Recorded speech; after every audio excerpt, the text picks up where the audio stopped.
Cesar, it's a scramble in front position. Tono Sama running by Drell, moving up Himles.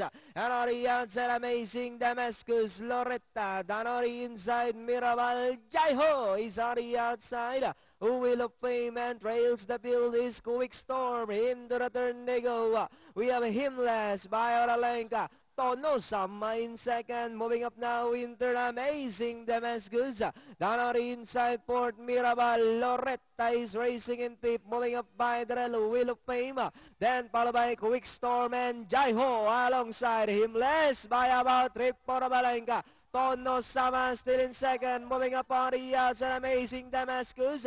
Together with Loretta, Jaiho also moving up. Mirabal, Himles by Alalenka. Amazing Damascus in second. Danori inside Tono Sama. Then followed by Jaiho. Loretta is racing in fifth. And still Himles by Alalenka. Moving up Danori inside is Tono Sama. Amazing Damascus as they come down at the last 200. And still Himles. Danori inside Tono Sama. Moving up amazing Damascus, Jaiho, but instead Himles, Tono Sama, Jaiho is on the outside, Himles, Tono Sama, and finally, Tono Sama, Himles, Jaiho. Then comes Loretta, number 7, amazing Damascus.